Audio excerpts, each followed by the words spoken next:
Oi, pessoal. Hoje eu estou aqui com o João Pedro Rezende, que é cofundador do Hotmart, que é uma plataforma de e-commerce para produto informacional. É isso? Tá certo? Isso mesmo. Produtos digitais em geral, né? Conteúdos digitais. Produtos digitais, conteúdos digitais. E o Hotmart hoje é líder nisso, né? Sim. E quando eu descobri que a gente está aqui num evento em São Paulo, que eu estou promovendo, e eu descobri que estava aqui, eu falei, nossa, João, por favor, vamos gravar uma entrevista, porque eu queria passar um pouco daquilo, da sua experiência como empreendedor para esse pessoal que está ali. Então, primeiro, muito obrigado por você estar aqui, muito obrigado pelo seu tempo. Eu que agradeço, o prazer é meu, já queria te conhecer há algum tempo e tal, e os outros empreendedores. Para mim é sempre um prazer muito grande conhecer novos empreendedores, né? Então, estou super satisfeito de estar aqui. Show de bola, cara. E como é que você começou, João? Conta um pouquinho da sua história. Eu fiz computação, né? Meu background é em ciência da computação. E desde a faculdade, assim, até na escolha do curso mesmo, eu já fui orientado para, assim, mentalmente eu já fui, não, que tipo de coisa eu tenho que estudar, que tipo de educação eu preciso ter para que eu consiga empreender no futuro, né? E naquela época lá, quando eu tinha meus 17 anos ainda para entrar na faculdade, eu tinha muita dúvida entre fazer uma faculdade de marketing, de publicidade ou de computação. Você fez faculdade em BH mesmo? Fiz, em BH. E assim, eu analisei o mercado naquela época e me pareceu que se eu fizesse computação, eu teria mais chances de criar algum negócio a partir do zero. Eu estava enganado, né? Tem formas, você não precisa ser nenhum cientista da computação para criar um negócio a partir do zero, você sabe muito bem disso. Eu sei muito bem disso. Mas de qualquer forma, foi esse o caminho que eu trilhei. Eu escolhi computação, fiz computação. Na faculdade conheci algumas pessoas que tinham uma mentalidade parecida com a minha, queriam empreender e tudo. E quando eu saí da faculdade, eu montei uma empresa junto com... Isso foi em 2004. Eu tinha 21 anos. Eu montei uma empresa com o meu sócio atual no Hotmart, que é o Matheus Bicalho, e um outro sócio. A gente montou uma empresa, a ideia era desenvolver aplicativo para celular. Isso em 2004, hein? Nossa! Ou seja, uma ideia meio esdrúxula, né? Porque em 2004 celular nem tela colorida tinha ainda, né? Então a gente começou com essa ideia, não deu certo. Você não pegou um primeiro emprego, você já pegou, saiu da faculdade e foi fundar uma empresa? Exatamente. Eu tinha feito estágio, né, em empresas, mas não tinha tido nenhum emprego formal até aquilo, já saí para fundar uma empresa. Então a gente fundou essa empresa, começou com essa ideia de aplicativo celular, não deu certo. Começamos a focar em desenvolvimento para web mesmo. Até que a gente identificou que a gente não tinha uma capacidade muito grande comercial assim, para vender, né? Então, um dos nossos sócios deu ideia, eu conheço uns caras que têm uma agência, eles têm uma habilidade comercial grande, talvez a gente possa fazer alguma parceria para alavancar o negócio e crescer junto com eles e tal. A gente se aproximou do pessoal, fizemos uma parceria, eles se tornaram sócios nossos, a gente começou a desenvolver algumas coisas, só que aí, 2 anos e pouco depois, a parceria acabou, não deu certo, né? Por quê? A gente teve alguns desentendimentos, que é melhor nem comentar, mas teve algum desentendimento de sócio mesmo, entendeu? E aí a parceria acabou ali. Quando acabou ali, a gente foi para o mercado, foi trabalhar com nossas áreas mesmo, né? Fui trabalhar com computação, com gestão de projeto, com coisas assim. Só que o que eu identifiquei foi que naquela época, se eu soubesse vender, em primeiro lugar, eu não teria necessidade de trazer novos sócios para o meu negócio, né? Eu poderia ter uma autonomia maior nisso.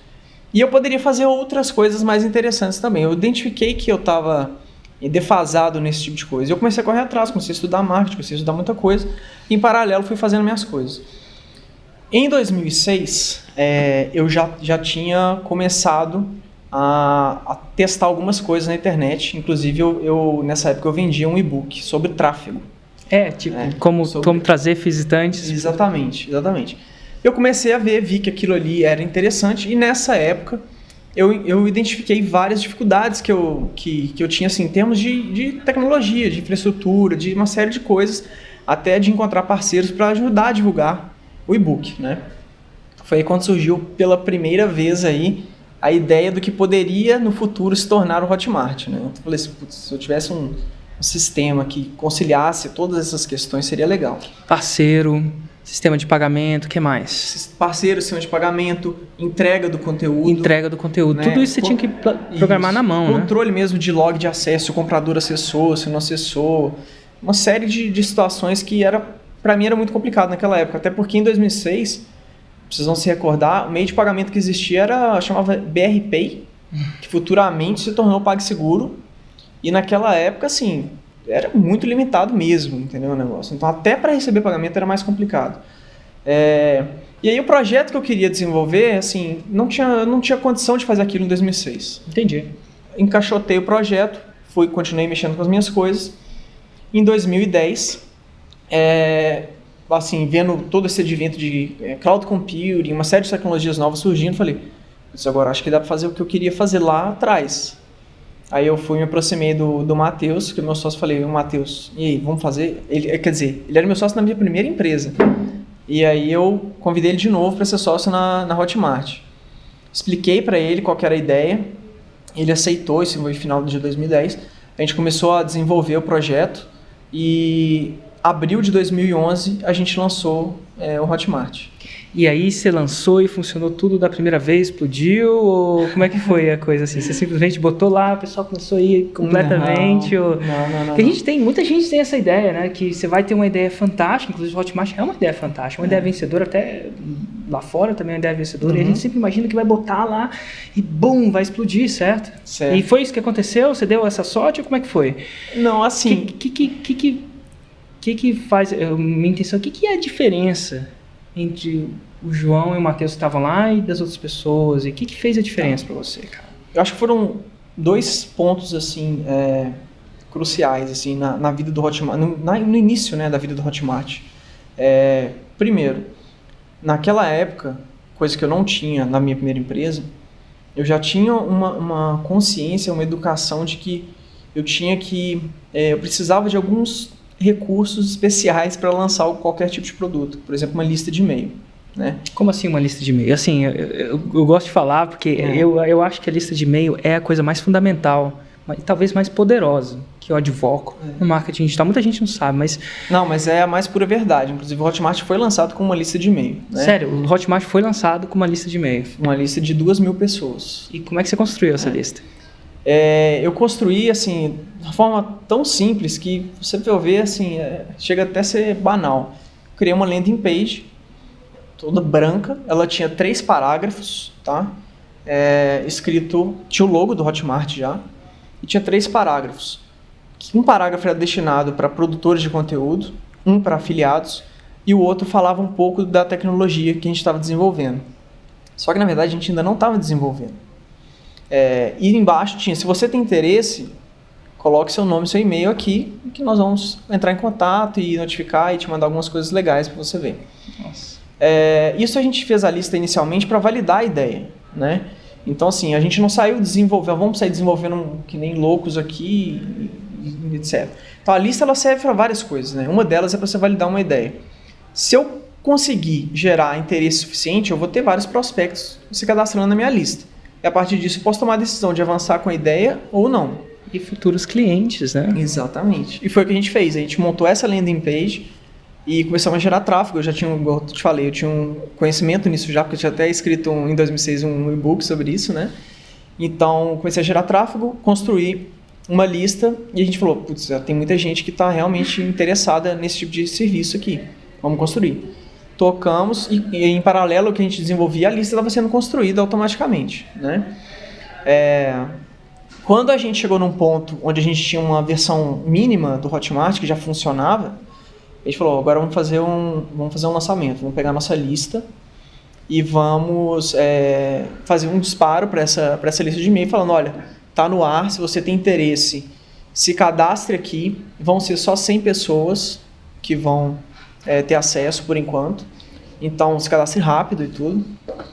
E a gente foi e fez dessa forma, fechou os cadastros, porque a gente realmente tinha uma intenção de ir liberando aos poucos, até para corrigir qualquer bug que aparecesse, claro. Coisas assim. A gente sabe que a primeira versão do produto nunca é a versão ótima, né, vamos dizer. E a gente fez assim. E aí depois disso, a gente foi aos poucos enviando e-mail até terminar os contatos da lista, mas na verdade nunca terminava, né? Só terminou mesmo depois que a gente parou de pagar o tráfego. E a gente encerrou essa parte de lançamento para a lista e a gente mudou um pouco a estratégia e falou que a gente estava num beta privado e que nenhuma pessoa poderia se cadastrar, a menos que fosse convidada por uma pessoa que já estava no Hotmart. Que interessante. Então você pegou uma base de usuários, certo? E falou, cara, a gente está no beta teste e ninguém pode se cadastrar a não ser que seja indicada, vamos dizer assim. Mas qual a intenção do cara indicar? Qual que é a motivação do cara que estava lá indicar mais uma pessoa? Você estava prêmio, a pessoa indicava porque gostava? Aí que tá. Não tinha nenhuma motivação. Ele indicava porque ele se sentia importante, porque ele tinha aquele poder, entendeu? De convidar. Ele se sentia um privilegiado e para ele era interessante, até como blogueiro, por exemplo, que está oferecendo diversos tipos de informação para a audiência dele, para ele era muito interessante que ele se posicionasse e falasse, olha, eu consegui um acesso no Hotmart, é assim que funciona, olha que legal, olha, escrevia um post e falava assim, se você quer, eu posso te convidar. Então ele criava um relacionamento mais forte com a própria audiência dele, porque ele tinha o poder de trazer pessoas para o que ele já fazia parte, né? Que legal. E aí a sua base de clientes começou a multiplicar, certo? Certo. Eles começaram a se convidar. E aí, 1 ou 2 meses depois, a gente resolveu, falou, agora já tem um volume, uma massa crítica grande de pessoas, já tem produtos cadastrados, já tem afiliados, já tem uma série de coisas, então vamos liberar para todo mundo. O que eu não queria era que as pessoas curiosas, né, vamos dizer assim, que não são, que a gente chama de early adopter, eu nem sei qual é o termo aqui, mas enfim. Nem eu. A gente queria, no começo, ter realmente só os early adopters, os caras que sabem que o negócio está na fase inicial e que vai evoluir. Queria ver qualquer um que já chegasse, então a gente realmente filtrou dessa forma, né? Então esse foi o primeiro grande marco, assim, foi realmente o lançamento através dessa lista que a gente construiu, né? E depois a estratégia dos convites. Num segundo momento, isso foi suficiente para a gente começar a ganhar tração. E num segundo momento, o que fez muita diferença foi me relacionar com as pessoas certas, né? Vamos dizer. Como assim? Existem, assim, tem muita gente que está interessada em começar a trabalhar com produto digital, com marketing de afiliados, etc. Mas naquela época que foi lançado, assim, até hoje ainda, você sabe disso, o mercado ainda é muito imaturo, né? Assim, ainda tem muita gente que precisa de informação, que não sabe lidar com isso, tem vontade, mas tá um pouco perdido, né? E o que eu queria para dar um salto era encontrar quem eram as pessoas que já estavam num nível de maturidade alto. Mas eu não queria simplesmente chegar e me apresentar, olha, eu sou tal, eu lancei um software, venha trabalhar comigo. Eu não queria nada disso. Eu queria que elas me encontrassem, né? Então, desde cedo, eu comecei a desenvolver uma estratégia de marketing de conteúdo mesmo. Então, eu criei um blog que não era o blog do Hotmart, era uma outra coisa. E ali eu escrevia sobre marketing. Você ainda tem esse blog? Hoje ele está inativo, mas ele existe, tá? Ele chama Experts Deck. Experts Deck, né? E através desse blog muita gente encontrou e se identificou com as coisas que eu estava falando, né? E aí, eventualmente, apareceu uma pessoa que falou, olha, a gente tem um grupo de pessoas, são empreendedores digitais, então você não quer fazer parte desse grupo? Eu acho que você pode agregar muito. E aí, dentro desse grupo, eu criei relacionamento com diversas pessoas que se interessaram pelo Hotmart e acabaram propagando a informação, falando, olha, existe o Hotmart, você pode fazer assim. E a partir dali, o Hotmart foi se tornando mais conhecido mais rapidamente, né? E aí trouxe a gente até onde a gente está hoje. Que legal. Né? Então, se você for resumir e me corrija se eu estiver errado, algumas coisas, algumas pedras fundamentais na sua estratégia foi, primeiro, entender que marketing era importante. Sim. Então, você começou a estudar, mesmo que você não tinha... reconhecer que eu tinha uma deficiência em marketing e que isso era muito importante. Eu tinha que sanar isso. Reconhecer que tinha uma deficiência em marketing e ver que isso era muito importante. Depois foi validar a sua ideia antes de produzir o produto. Exatamente. Através de uma lista. Isso. Sendo que a lista funcionou como validação e funcionou como uma plataforma de lançamento. Exatamente. Nossa, show de bola. Então muita gente acha que precisa ter um produto primeiro para depois... Eu costumo ensinar isso, mas é muito bom ouvir isso de uma pessoa diferente, porque, e sendo que a gente nunca se encontrou antes, né? A primeira vez que a gente se encontrou, a gente falou por telefone e tal, mas nunca se encontrou, e é muito interessante, porque a validação, ela pode economizar energia e você vai produzir algum produto que... Você vai economizar tempo e você vai criar algo que você já sabe que vai vender. Assim, se você tem uma lista que já validou a sua ideia, não tem como errar mais. Você tem certeza que você vai ter público que quer o seu produto, né? Então, acho que aí a lista, só por isso ela já valeria muito a pena de você trabalhar com esse tipo de estratégia. Né? E aí depois você teve uma estratégia de multiplicação, que foi a sua estratégia de recomendação, né? Desculpa. Sim. De recomendação, onde você incentivou a recomendação, inclusive muito boa estratégia. E de repente eu vou até usar uma vez. E depois, quando você chegou naquele platô, falou assim, como é que eu expando ainda mais? E aí você falou assim, deixa eu encontrar os caras que eu considero que estão sendo líderes nesse mercado, vou me relacionar com eles. Sim. E até a sua estratégia de encontrar eles foi criando um blog, postando conteúdo para ser encontrado e fez com que você fosse convidado. E a partir daí o negócio deslanchou. Porque eles tinham já reputação, influência e tal. E a partir do momento que você tem uma pessoa que já tem uma certa autoridade, uma influência, e que recomenda, faz uma indicação, fala bem do seu produto, de você, ou de algum serviço seu, isso tem uma propagação muito rápida, né? E muito, assim, tem uma credibilidade muito grande, né? E é isso para isso que serve marketing de afiliados hoje, né? Justamente para alavancar a influência, a credibilidade dos outros e colocar os produtos mais longe, levar os produtos mais longe e alcançar mais gente e também, obviamente, atender a uma demanda do público, né? Show de bola. João, cara, muito obrigado por ter investido esse tempo com a gente para dar essas 3 dicas que fez com que fizessem... talvez elas fizeram a diferença para você. Sim. E a jornada do empreendedor, na minha experiência, tende a ser bem parecida. E às vezes são essas dicas que movem a pessoa para o próximo passo. É ver uma pessoa que deu resultado, que está dando resultado, está bombando. Hoje o Hotmart é líder nesse segmento. Entendeu? É líder no mercado onde, enfim, tem gente ali batendo na porta. Então, isso é muito importante saber como é que você começou. E eu costumo fazer essa pergunta para todo mundo que me entrevista. E é uma pergunta interessante. Como é que eu vou refraseá-la dessa vez? Se você pudesse, quando é que você começou tudo isso? O Hotmart. O Hotmart no final de 2010, né? Então tá bom. E final de 2010, a gente já está... 2013 agora. Se você pudesse voltar atrás, pegar uma máquina do tempo, essa é uma pergunta que às vezes a pessoa tem até que pensar, pegar a máquina do tempo, né? Entrar na DeLorean, voltar atrás, e pudesse falar uma coisa para o João Pedro naquele dia, uma coisa que você pudesse realmente falar para você naquela hora, no momento de fundação, ter uma conversa de 5 minutos, falar uma sacada, uma coisa, o que é que você falaria para o João Pedro antes de tudo? O que você falaria? Eu acho que eu falaria para ele investir bastante na educação dele de marketing, porque isso pode fazer diferença em qualquer tipo de negócio, não é só digital, né? Não importa se você está vendendo um produto digital, se está vendendo um serviço. Te dá uma liberdade muito grande você saber que você consegue gerar tráfego, consegue gerar vendas a partir do seu conhecimento, entendeu? Isso aí, a partir disso, cara, a pessoa pode construir qualquer tipo de negócio. Então, isso aí, desde aquela época eu já tivesse uma consciência forte disso, isso ia me ajudar mais ainda, entendeu? Show de bola, João Pedro. Valeu, Eric.